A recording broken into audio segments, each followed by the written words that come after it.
नमस्कार, खास खबर देख रहे हैं आप और बड़ी खबर के साथ बुलेटिन की शुरुआत भोपाल से। बड़ी खबर, दरअसल बुरहानपुर में खालिस्तानी आतंकियों का मददगार गिरफ्तार हुआ है और इस पर गृह मंत्री नरोत्तम मिश्रा ने जानकारी भी दी है। बताया है गृह मंत्री डॉक्टर नरोत्तम मिश्रा ने कि लंबे समय से ये आरोपी फरार चल रहा था। बड़ी सफलता पुलिस के लिए है ये, और पूछताछ करने के लिए बाहर से भी पुलिस आ सकती है। खालिस्तानियों के लिए हथियारों की सप्लाई की थी इस शख्स ने, जिसकी अब गिरफ्तारी हुई है बुरहानपुर से। और न केवल मध्य प्रदेश पुलिस इससे पूछताछ करेगी, बल्कि दूसरे राज्य की पुलिस भी इससे आकर पूछताछ कर सकती है। इस पर आरोप है खालिस्तानियों को हथियार सप्लाई करने का। हालांकि ये जांच का विषय रहेगा, कब से ये खालिस्तानियों से जुड़ा रहा।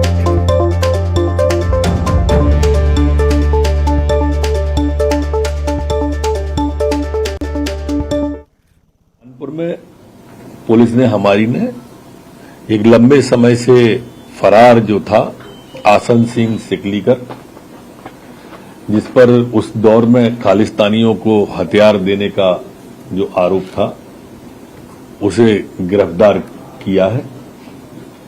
बड़ी सफलता है वो पुलिस की। बाहर की भी पुलिस पूछताछ के लिए आ सकती है उससे। जो सिकलीगर थे वो फरार थे। उसमें से एक जो था निहंग उर्फ नरेंद्र सिकलीगर, इसको उसके 7 से 10 दिन बाद ही हमने गिरफ्तार कर लिया था। और जो उसका मेन सरगना था आसन सिंह सिकलीगर, इसको 31 जुलाई को आज जो है वो हम लोगों ने गिरफ्तार किया है और अभी उसकी पीआर ली हुई है। आज वापस पीआर बढ़ाने के लिए भी हम लोग आवेदन देकर पीआर लेके और पूछताछ करेंगे। ये खालिस्तानी मूवमेंट जो है वहाँ पर ये कट्टे सप्लाई करता था, तो उसी तारतम्य में इसका इनपुट भी हमें मिला था और उसी के बेसिस पे हमने ट्रैप बना रखकर और 21 कट्टे बरामद किए। और वहीं गृह मंत्री नरोत्तम मिश्रा के मुताबिक विदिशा के सिरोंज जिले में कुछ संदिग्ध व्यक्तियों को हिरासत में लिया गया है। दोनों ईरान के अल गुर्ज के बताए जा रहे हैं। दोनों के पास से अमेरिकन और ईरानी मुद्रा पाई गई। तो विदिशा की सिरोंज जिले से ये कुछ संदिग्ध व्यक्ति हिरासत में लिए गए हैं और ये भी बताया जा रहा है कि दोनों ईरान के अल गुर्ज के हैं और दोनों के पास से अमेरिकन और ईरानी मुद्रा भी बरामद हुई।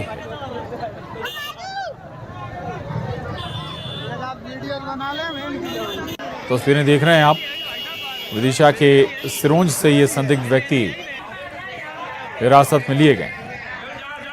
2 तस्वीरें आपके टीवी स्क्रीन पर।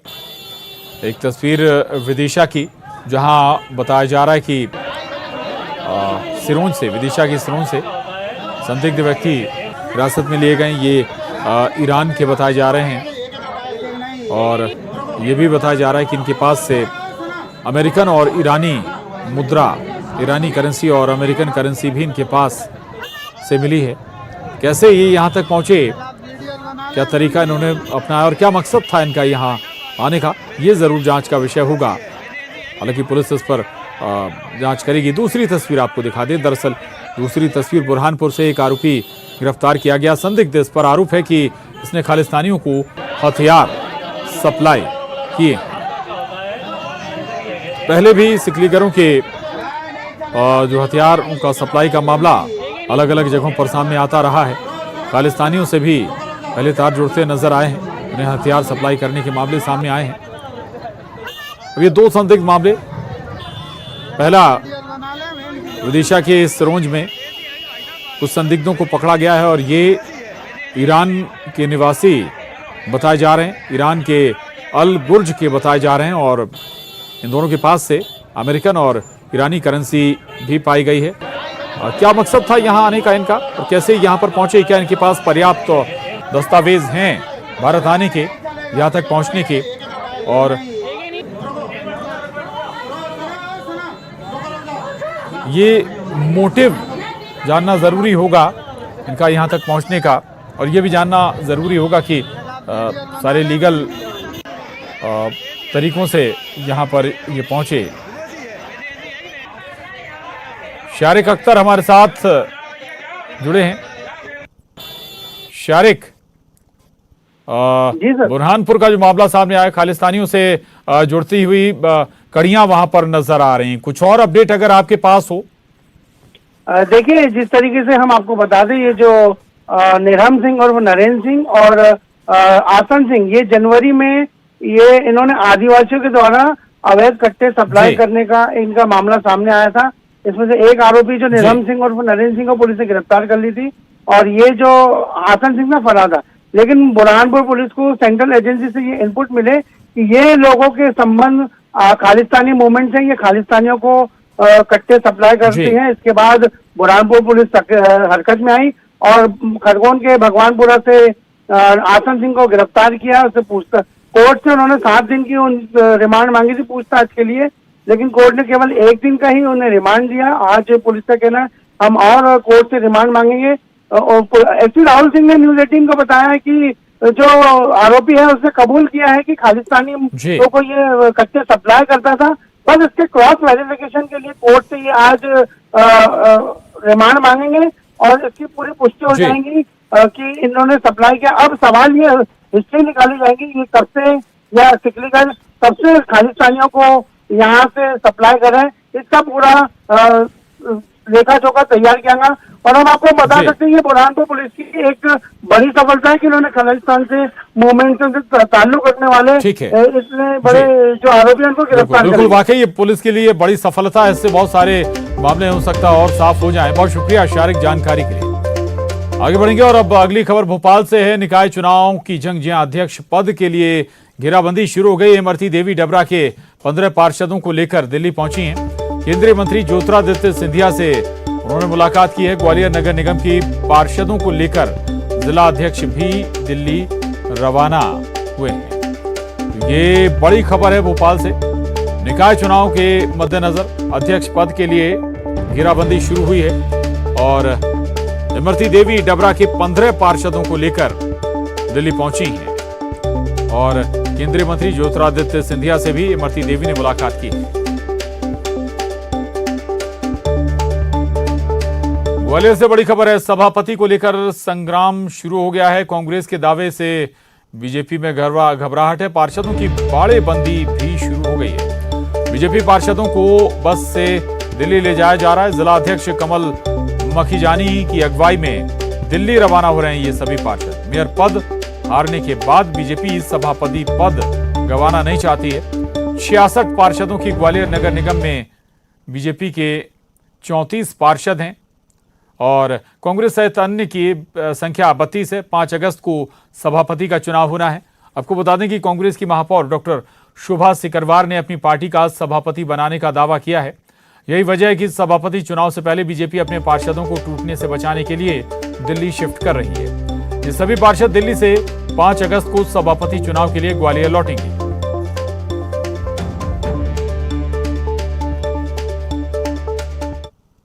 नगर निगम के भाजपा के पार्षदों को दिल्ली ले जाया जा रहा है। ये एक स्पेशल बस खड़ी हुई है जहां इस बस के जरिए पार्षद दिल्ली जा रहे हैं और अभी 18-20 के लगभग पार्षद ग्वालियर के यहां आ चुके हैं और कहीं ना कहीं इस बात की आशंका भी है कि बीजेपी को एक मिनट बाड़ेबंदी की आशंका। आप ये बताइए कहाँ जा रहे हैं आप लोग? नहीं, अभी संगठन के साथ हम जो निर्णय है, संगठन का जो निर्णय है, मीटिंग है वहाँ पे और मार्गदर्शन मिलेगा संगठन। कांग्रेस का डर तो नहीं है? नहीं, बिल्कुल भी नहीं। कांग्रेस को डर है हमारा बस। सभापति का कांग्रेस को किसी का तरह का डर है क्या?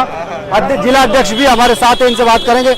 मखीजानी जी, क्या लगता है, डर है कांग्रेस का जो बाड़ेबंदी की जा रही है? हम सब पिकनिक में जा रहे हैं, हम सब पार्षद दल की बैठक में जा रहे हैं। हमारे सारे बड़े नेता दिल्ली में, पार्लियामेंट चल रही है, उनके साथ हमारी बैठक। कांग्रेस का दावा है कि सभापति वो बनाएंगे जबकि आपके पास 34 पार्षद हैं। ये तो आपको पता पड़ेगा जब 5 तारीख को मतदान होगा, पार्षद मतदान करेंगे तब आपको पता पड़ेगा। तो निश्चित तौर पर आप देख सकते हैं कि बीजेपी के पार्षद जो है बसों के जरिए ये दिल्ली ले जाए जा रहे हैं। ये नज़ारा हम दिखाना चाहेंगे किस तरह से पार्षद जो है यहाँ आप देख सकते हैं लगातार ये पार्षद, कुछ पार्षद ऐसे भी है कि जो अपने परिवार के साथ जा रहे हैं। आप ये देख सकते हैं कि बस में जो है अब तैयारी है, यहाँ से इन सभी को दिल्ली लेकर जाया जा रहा है। और जिस तरह से ग्वालियर में 57 साल बाद कांग्रेस ने महापौर का पद जीता था, उसके बाद जब बीजेपी के पास 34 पार्षद है तो सभापति भी कांग्रेस बनाने की कवायद कर रही है। यही वजह है कि कांग्रेस का कहीं ना कहीं डर भी है कि बीजेपी अपने पार्षदों की बाड़ाबंदी के लिए उन्हें बस के जरिए दिल्ली लेकर जा रही है। सुशील कौशिक, न्यूज़ 18 ग्वालियर। और सुशील कौशिक खुद हमारे साथ ग्वालियर से जुड़ रहे हैं। सुशील, मेयर के बाद अब पूरी जंग सभापति को लेकर है, ये बाड़ेबंदी भी आप बता रहे थे कि की जा रही है। ऐसा क्यों लग रहा है बीजेपी को कि उनके पार्षद टूट सकते हैं? कहीं कोई लूप होल भी है क्या? बिल्कुल प्रशांत, देखिए अगर नगर निगम की बात करें तो ग्वालियर नगर निगम में 66 कुल पार्षदों की संख्या है। इनमें से बहुमत के लिए 34 पार्षद की जरूरत होती है। बीजेपी के पास 34 पार्षद है, यानी बहुमत बीजेपी के पास है। अगर देखें तो कांग्रेस सहित अन्य जो है उनकी संख्या 32 है, लेकिन कांग्रेस का प्रयास यही है कि बीजेपी के कुछ पार्षद अगर क्रॉस वोटिंग करते हैं तो सभापति कांग्रेस का बन सकता है मेयर के बाद। यही वजह है कि इसी बात की आशंका को लेकर बीजेपी ने अपने पार्षदों की बाड़ेबंदी की है और इनको सबको दिल्ली शिफ्ट किया है। और दिल्ली ले जाकर ये सीधे 5 अगस्त को जब ग्वालियर में नगर निगम के सभापति का चुनाव होगा तो वोटिंग के समय ही दिल्ली से इन सभी पार्षदों को ग्वालियर लाया जाएगा। लेकिन प्रशांत जी, ये खबर भी आ रही है कि ग्वालियर से दिल्ली जो पार्षद गए हैं बीजेपी के, उनकी संख्या 30 है, यानी 4 पार्षद और बीजेपी के अभी दिल्ली नहीं पहुंचे जिनको जाना है। तो कहीं ना कहीं अब दोपहर के बाद ये शाम तक और खबरें छनकर इसमें आएंगी कि क्या हालात बन रहे हैं। लेकिन माना जा रहा है कि ग्वालियर नगर निगम के सभापति के चुनाव में कांग्रेस और बीजेपी के बीच घमासान होगा और यही वजह है कि अब ये बाड़ेबंदी वाली प्रक्रिया शुरू हो गई है। बिल्कुल, बाड़ेबंदी वाली प्रक्रिया शुरू हो गई। आप बता रहे हैं कि 4 पार्षद अभी भी दिल्ली नहीं पहुंचे हैं, कहीं कमजोर कड़ी तो नहीं है वो 4 पार्षद? दूसरी बात ये सुशील कि अगर क्रॉस वोटिंग करनी है तो आप दिल्ली ले जाइए, वापस आएंगे तो तब भी तो हो सकता है अगर पहले सेटिंग हो गई है तो।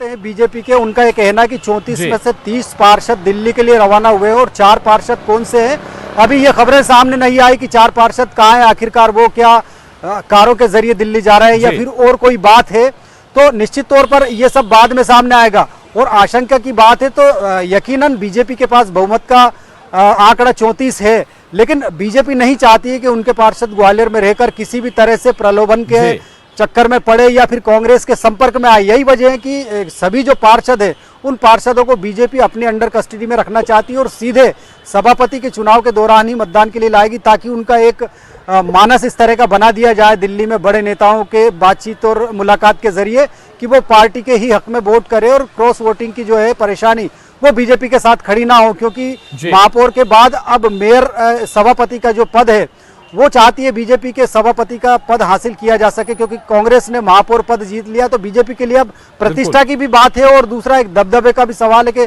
पार्षद बहुमत होने के बाद अगर बीजेपी का सभापति नहीं बनता है तो बीजेपी के लिए बड़ी हानि होगी। बिल्कुल, क्रेडिबिलिटी वाला सवाल भी है यहाँ पर। और एक और सवाल ये, चलिए आऊंगा सुशील आपके पास। शैलेंद्र भदौरिया हमारे साथ जुड़ रहे हैं भोपाल से और जानकारी के साथ। शैलेंद्र, ग्वालियर में जो खेल शुरू हुआ था, जो लॉस बीजेपी को हुआ, वो उसने डर इतना बढ़ा दिया कि अब पार्षदों की बाड़ेबंदी करनी पड़ रही है, दिल्ली ले जाना पड़ रहा है। कोई समीकरण बदल रहे हैं क्या ग्वालियर में शैलेंद्र? बिल्कुल समीकरण बदल रहे हैं प्रशांत। यही कारण है कि ग्वालियर नगर निगम के जो नवनिर्वाचित पार्षद हैं उनको जिलाध्यक्ष दिल्ली लेकर रवाना होते हैं। और वही अगर डबरा की बात करूं तो डबरा में पूर्व मंत्री और जो निगम की अध्यक्ष हैं इमरती देवी, वो अपने 15 बीजेपी की जो समर्थित प्रत्याशी हैं उनको लेकर दिल्ली पहुँचती हैं और केंद्रीय मंत्री नरेंद्र सिंह तोमर से उनकी मुलाकात कराती है। तो ये बताता है कहीं ना कहीं अंदर खाने बीजेपी को डर सता रहा है कि उनके पार्षद जो है वो क्रॉस वोटिंग कर सकते हो। और जैसे कि अब से कुछ देर पहले खबर आई कि एक निर्दलीय पार्षद जो कि भाजपा से बागी होकर चुनाव लड़े थे वो कांग्रेस में शामिल हो गए हैं, क्योंकि नंबर का गेम बहुत महत्वपूर्ण है ग्वालियर के हिसाब से, क्योंकि बहुत कम मार्जिन है दोनों के बीच में ही। और यदि ऐसे में यदि भाजपा का 1 या 2 सदस्य भी टूटकर कांग्रेस के पास जाते हैं तो ऐसे में महापौर के साथ साथ महापौर तो चूंकि पहले ही जीत चुके हैं और अब जो है वो सभापति भी यानी परिषद भी कांग्रेस की बन सकती है। तो ऐसे में कांग्रेस पूरा जोड़ तोड़ की करने में लगी और वो कह रहे हैं कि उनके पास बहुमत है, जिस दिन अध्यक्ष का चुनाव होगा सभापति उनका बनेगा। लेकिन बीजेपी के अपने दावे हैं, लेकिन बीजेपी को कहीं ना कहीं डर सता रहा है और यही कारण है कि अब अपने पार्षदों को दिल्ली में वरिष्ठ नेताओं से मुलाकात कराई जा रही है और उनको दिल्ली में ही रखा जाएगा जब तक कि चुनाव नहीं हो जाते हैं। जी प्रसाद। बिल्कुल। तो एक जो निर्दलीय पार्षद हैं वो कांग्रेस के खेमे में चले गए हैं और जैसा कि शैलेंद्र बता रहे हैं कि दावा बड़ा है कांग्रेस का अपना सभापति बनाने का, यही बात चिंता भी बढ़ा रही है। शुक्रिया शैलेंद्र। सुशील आप दोनों का धन्यवाद इस जानकारी के लिए। और बड़ी खबर है खरगोन से। खरगोन हिंसा का मास्टरमाइंड गिरफ्तार किया गया। 10,000 रुपए का इनामी समीर गिरफ्तार हो गया है। आरोपी पर 22 आपराधिक मामले दर्ज हैं। हत्या, अपहरण जैसे अपराधों में शामिल रहा है आरोपी समीर मिम ग्रुप का सक्रिय सदस्य है।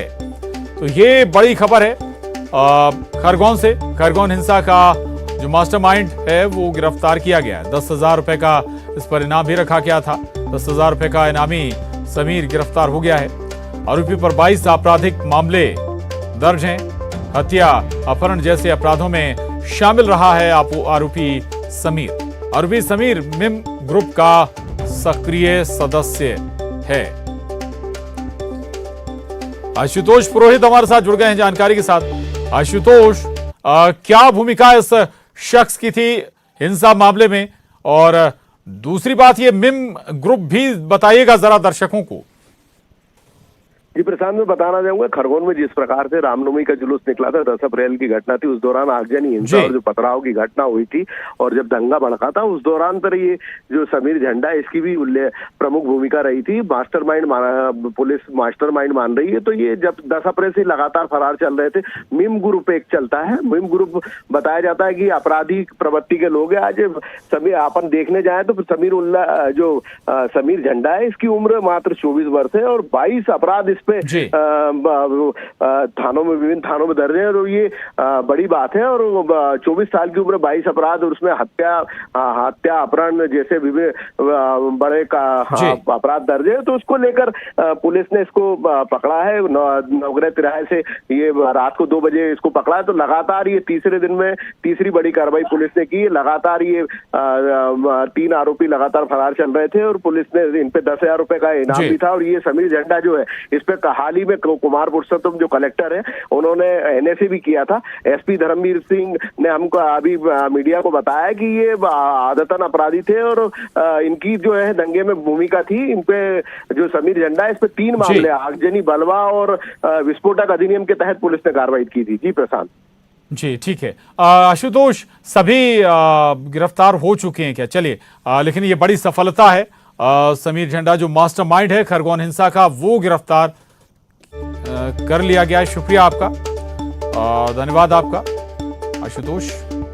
और अब बड़ी खबर जबलपुर से है, जहां न्यू लाइफ मल्टी स्पेशलिटी अग्निकांड मामले में पुलिस ने अस्पताल संचालकों पर मुकदमा दर्ज किया है। डॉक्टर निशांत गुप्ता, डॉक्टर सुरेश पटेल पर मुकदमा दर्ज हुआ है। इसके अलावा डॉक्टर संजय पटेल, डॉक्टर संजय सोनी पर भी मुकदमा दर्ज किया गया है।